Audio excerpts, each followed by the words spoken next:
Hello friends, இன்றைக்கி நம்ம பார்க்க போகிற ரெசிபி என்னன்னு பார்த்தீங்கன்னா இளநீர் பாயாசம். வாங்க எப்படி செய்கிறதுன்னு பார்க்கலாம். ஃபஸ்ட்டு இளநியை உடைச்சி அதில் இருக்க தண்ணியை தனியாக ஒரு செம்பில் மாற்றி வச்சுக்கோங்க.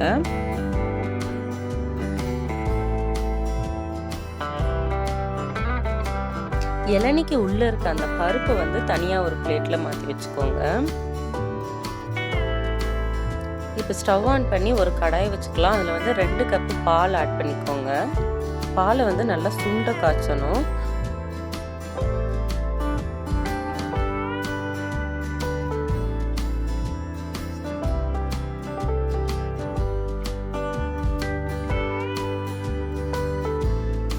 பால் நல்லா சுண்டி வர டைமில் சிம்மில் வச்சுட்டு அப்புறம் கொஞ்சம் ஹை ஃப்ளேம் வச்சு கிளறிக்கிட்டே இருக்கணும்.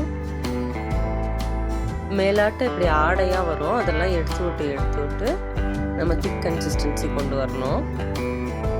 நல்ல ஒரு அகலமான பாத்திரத்தில் நீங்கள் பால் ஊற்றி சுண்ட வச்சிங்கன்னா உங்களுக்கு அந்த சுண்டுற டைமிங் கொஞ்சம் சீக்கிரமாக இருக்கும்.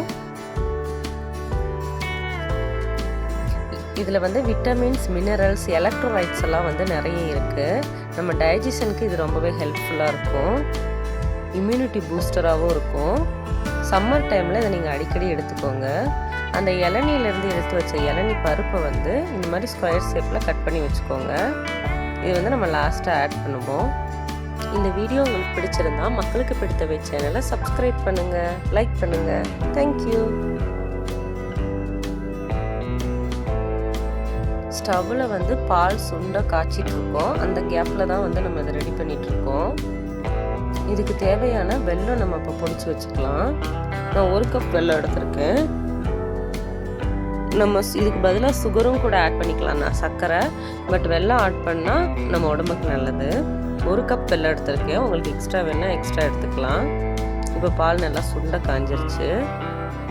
பார்த்துக்கோங்க எப்படி இருக்குன்னு. நல்லா ஒரு க்ரீமியான கன்சிஸ்டன்சியில் இருக்குது. இப்போ ஸ்டவ் ஆஃப் பண்ணிடலாம். இது நல்லா ஆறணும். அந்த டைமில் வெல்லத்தை ஒரு பவுலுக்கு மாற்றி பாகு ரெடி பண்ணிடலாம். ஸ்டவ் ஆன் பண்ணி இதில் ஒரு 1/2 டம்ளர் தண்ணி ஊற்றிக்கலாம். ஜஸ்ட்டு இந்த வெல்லம்லாம் டிசால்வ் ஆனால் மட்டுமே போதும், எந்த பதமும் இதுக்கு தேவையில்லை. ஒரு 1/2 ஸ்பூன் இதில் ஏலக்காய் தூள் சேர்த்துக்கலாம், ஃப்ளேவர் நல்லாயிருக்கும். இந்த வெல்லம்லாம் நல்லா டிசால்வ் ஆகட்டும். அதுக்குள்ளே அந்த பால் நல்லா ஆறிடும். இப்போ வெல்லம் நல்லா டல்வ் ஆயிடுச்சு. இதை ஸ்டவ் ஆஃப் பண்ணிடலாம். இதில் டஸ்ட் இருக்கும், அதனால் நம்ம இந்த பாகை வடிகட்டி எடுத்துக்கலாம். இப்போ சுண்ட காய்ச்சின பால் ஆறிடுச்சு. பார்த்தீங்களா எவ்வளோ க்ரீமியாக இருக்குன்னு. இதை ஒரு மிக்ஸி ஜாருக்கு ட்ரான்ஸ்ஃபர் பண்ணிக்கலாம்.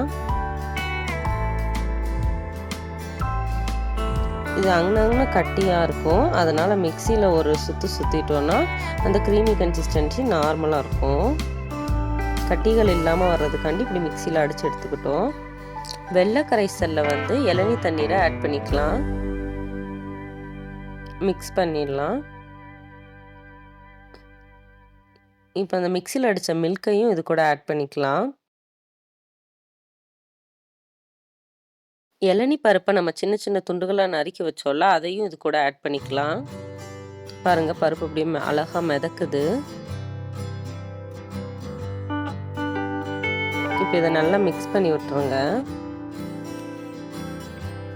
இது ஒரு 1/2 மணி நேரம் ஃப்ரிட்ஜில் இருக்கட்டும்.